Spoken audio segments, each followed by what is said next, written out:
our promise that they're open and inclusive of all students. This legislation is an acknowledgement that we must interrogate and correct policies and structures that either intentionally or unintentionally cause disproportionate harm to groups or individuals. Without further ado, I would like to introduce Governor Pritzker.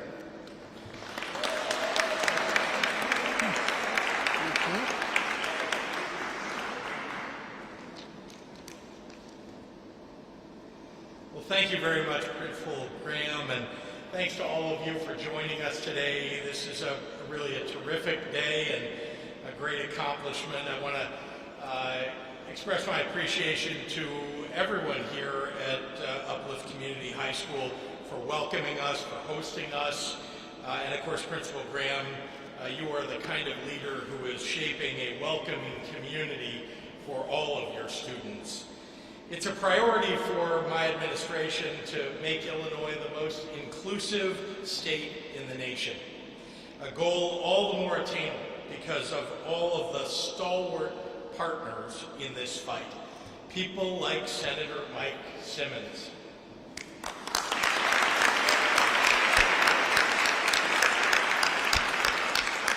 And my partner in governance, the great Lieutenant Governor Juliana Stratton.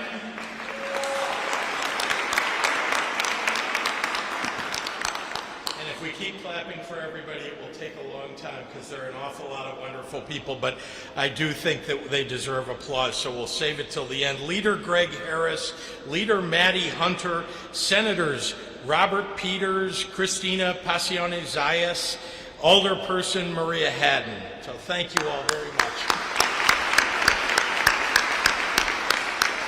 And the great advocates that are not elected officials but make so much happen for us across the state and of course in Springfield and state government.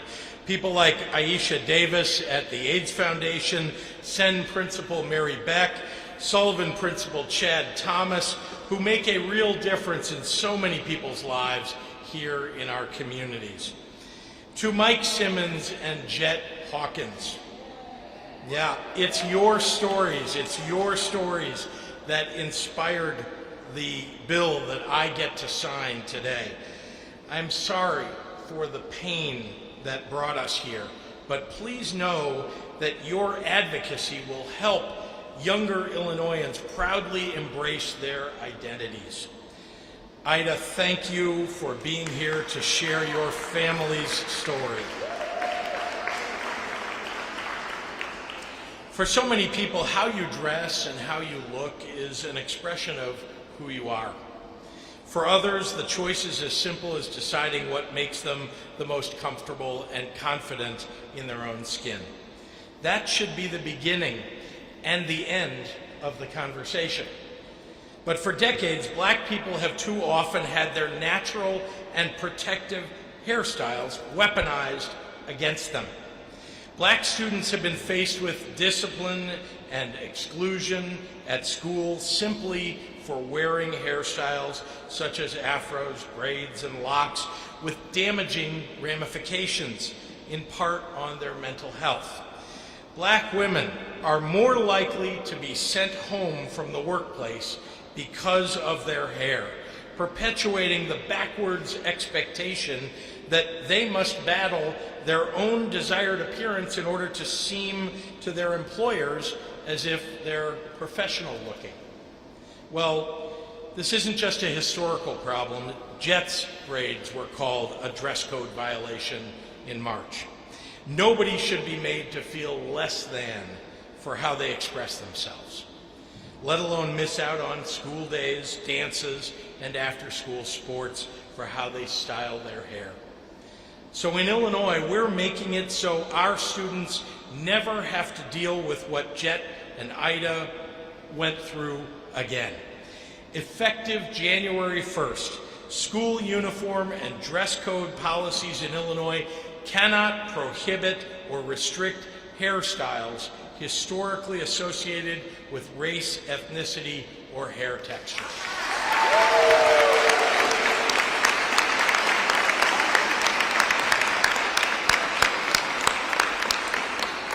This bill also directs the State Board of Education to produce educational resources about protective and natural hairstyles.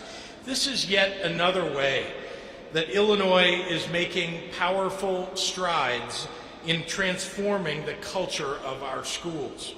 Just this spring, we passed legislation aimed at addressing racial inequities in our educational system and have made introduction of Black and Asian American history mandatory curriculum, building on Illinois' legacy of being the first state in the nation to require Holocaust education.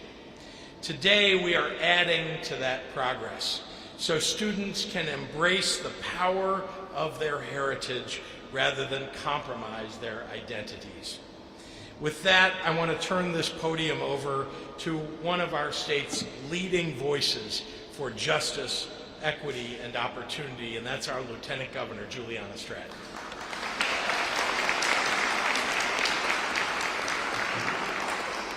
Good afternoon, everyone. Thank you, Governor Pritzker, for the kind introduction and for your leadership in creating a more just, inclusive, and equitable Illinois. Whether beads and braids, locks and twists, no child should be pushed out of school for wearing natural or textured hairstyles. Rather, our children, all of our children, should feel safe, supported, and free to express their individuality and cultural pride in school, an expression that often comes with how we wear our hair. As the mother of 4 daughters who rock their natural hair, and as a woman who has been told that my hair, in the way that it grows out of my head, is less than or violates the rules, I can't tell you how excited I am to be here at Uplift Community High School with Dr. Graham and your incredible team to celebrate the signing of Senate Bill 817 into law. For generations, hairstyles and textures were used to shame and belittle, to discipline and degrade, and it's really unbelievable to me that in 2021, we are still fighting policies in our schools that harm, shame, and discriminate against children, in particular Black children, because of how they wear their hair. Oh, but a mother's love. A mother's love. Miss Ida Nelson, I want to thank you for being a voice not just for Jet, but for all of our sons and daughters, for all of the children of our state who deserve to experience the freedom of being their authentic selves. Thank you for your courage in making today possible. And needless to say, Jet, I couldn't wait to meet you and to let you know that you are amazing just the way you are. And at the age of 4, you're now changing the world, and I'm so proud of you. And to all of the beautiful young people who are here today with your gorgeous hair, I just want to say, keep rocking your crowns and let the whole world know that you are brilliant and bold, and the way that you wear your hair has nothing to do with the intelligence that is in your mind. Thank you for setting the example.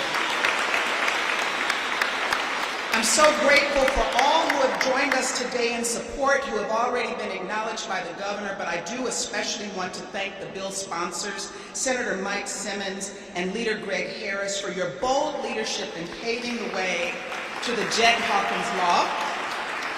This is really a game changer for how children will see and embrace themselves, and as we all know, sometimes that's half the battle.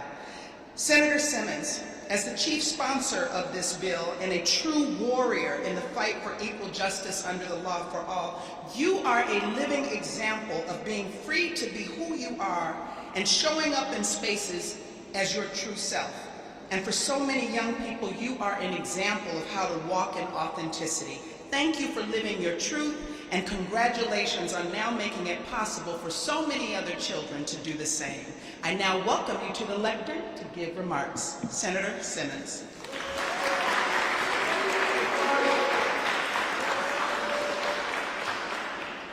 Good afternoon, everyone.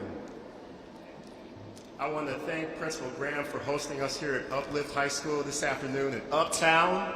As an Uptown resident, Governor Pritzker and colleagues for being here, and Ida Nelson and Jet Hawkins. Shortly after I was sworn in, I continued to read the regular headlines about how black youth across the country were being forced out of school, forced off sports teams, and forced to cut their hair. A few weeks into my term, I was sitting in my Springfield office late one evening, and I read the story about how Jet Hawkins, a 4-year-old black child, had been excited to go to school sporting his new braids, but was told by the school he had to go home and change his hair because it violated the school's dress code. I remember someone texting me that evening about it, saying I should go to the school and read to the kids to make them feel better. But I remember thinking that's not enough. We can't paper over such stinging injustices any longer. Right away, I called legislative staff and started drafting a bill we came to name after this young hero. As the first black state senator from the 7th District, right here in Uptown, where we all are today, I believe it's important for me to act on my lived experiences. I know from my own childhood what it's like to be regularly belittled, humiliated, isolated, and shamed by adults in a school setting. And it's something that we can no longer accept in Illinois. Black youth have been targeted and mistreated for far too long for expressing and honoring their heritage and their culture. We cannot be holding our youth to spoken and unspoken standards about how you're supposed to sound, act, and in this case, look. And today, that stops. Today, with the signing of the Jet Hawkins Act, we are affirming these youth and making it known that black youth should be able to learn and become who they are without being traumatized and constantly targeted for who they are. I also know that with my own freeform locks, which I've grown for 7 years, it represents a rich intersection of my own parentage, with 2 parents from vastly different cultures, as well as my own personal journey as an adult. As the son of a black American mother and an Ethiopian refugee father, my hair symbolizes the complexity of who I am. I want the next generation of black youth out there to have that same option too, to be able to express themselves fully and honor who they are in a school setting that enables learning and discovery and centers young people without imposing outdated and hateful terms on how they should look, act, and sound. I'm proud of you, Jet. I know you're going to be a great leader in the future. You've already started to change our society for the better, and I have a feeling you're just getting started. To kids like Jet out there in the community, we see you. Today is a new day, and your community is behind you. Rise up, youth. Walk in your power, and show the world what you're about. We love you. Ida Nelson, thank you, my good friend.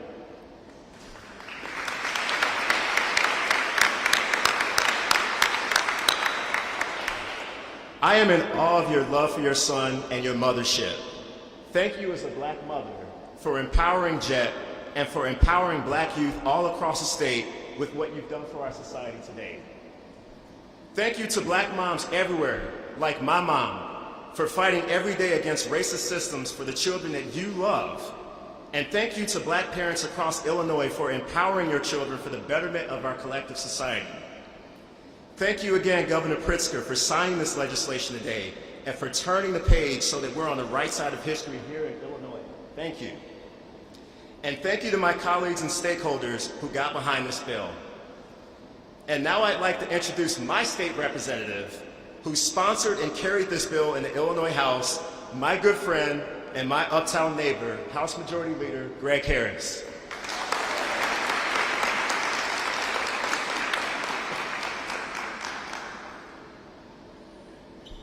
So it's just really exciting to be able to be a part of something that's literally changing history. But we're also correcting a lot of history today with what we've done. We're correcting a lot of injustice. And hopefully with what we're doing here today, we're also teaching people about what the injustice was, why it was wrong, and why we need to correct it. You know, when I looked at the picture, where'd Jet run off to? There he is, he's over in the back. When I looked at the picture of him in the paper and looked at somebody who was dressed up and proud and looking his best to go to school and begin a career and get an education and a whole lot, and then have his hopes and dreams dashed because someone said, no, you don't look right. I mean, that was just so sad, and that was just so wrong. You know, so Jet and Ida, you know, all of us in the Illinois House are just really thrilled. Now, I literally have no stake in this particular issue. I'll just point that out. This bill will not affect me.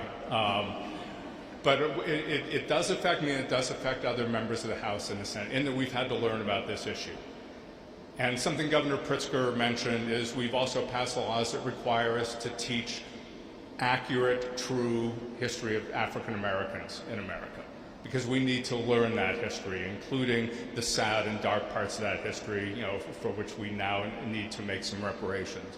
We've had to learn about the Holocaust. We're the first state in the Union to require teaching of Asian Americans' part in history and LGBT Illinoisans' part in history. So all of these are steps. I'm just proud to be here today to make one more small step down this path. And now, you know, it's my chance to introduce the real hero for today, you know, a mom who is clearly such a good mom that she raised a son who could stand up and, you know, change a lot of the world. Ida Nelson.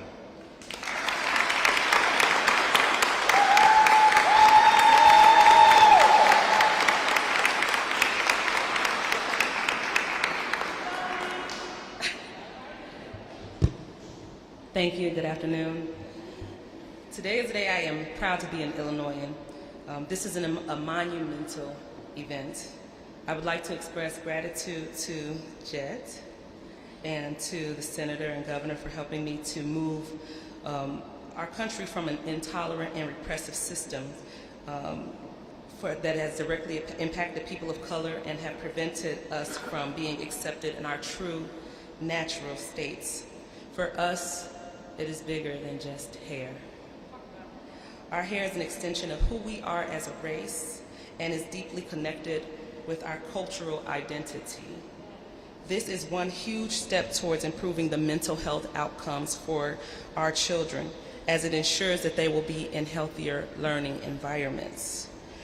But the work must continue to proactively create safe spaces in schools where children of color are accepted completely, and also in the workplace. That is why it is important that we all look at the crownact.org and sign the petition to make this a nationwide initiative. It is time to change that nationwide.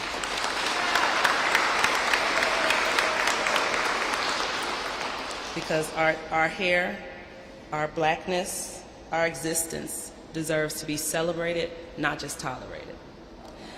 Now, let's get Governor Pritzker up here to sign this bill into there before we lose Jet here. Jet's been waiting for the governor all day. There he is.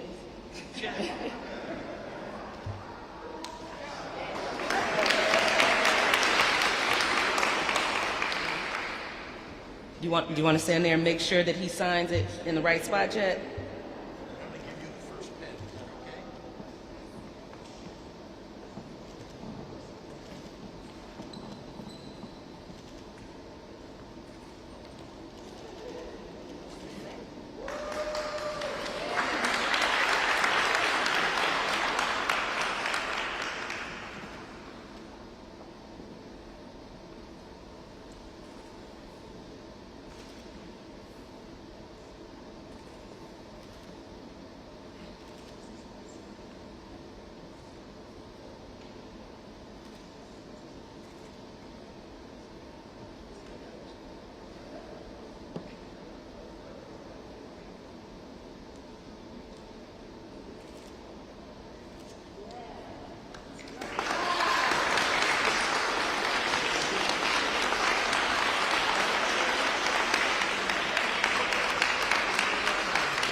I'd be happy to take questions from members of the media. What are your thoughts on the census figures that came out yesterday? Illinois lost some population, the city gained some.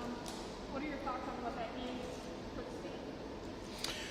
Well, first of all, for years there have been people who are, I would describe them as carnival barkers, who've been saying that Illinois was losing population every single year over the last 10 years.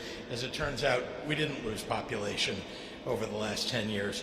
I'm very pleased to see that Chicago retains its place as the third largest city in the United States.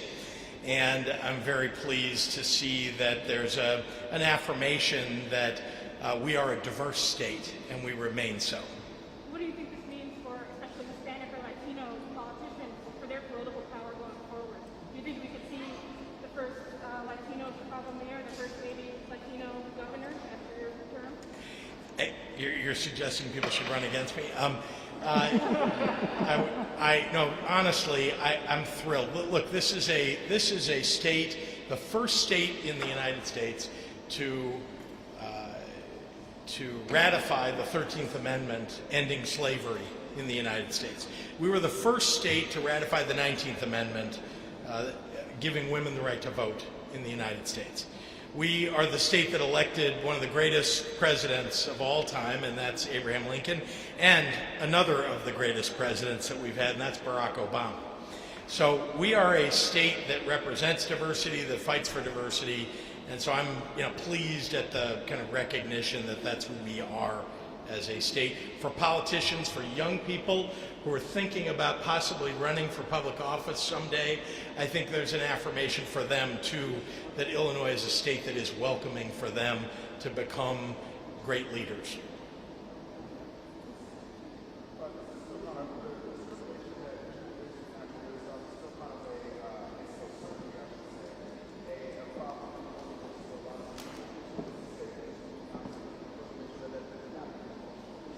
Well, I'm going to ask Senator Simmons to come up and help, but I just want to say that it's extraordinarily important to me that everybody have equal opportunity to go get jobs that are out there, to retain jobs that are out there, and that we recognize the diversity of our workforce and celebrate it. I love that idea. Ida said it. We should be celebrating our diversity, truly. And so I hope that that is recognized in workplaces all across the state. But I want to ask Senator Simmons to answer the question specifically about hair. Thank you, Governor. Could you please repeat the question?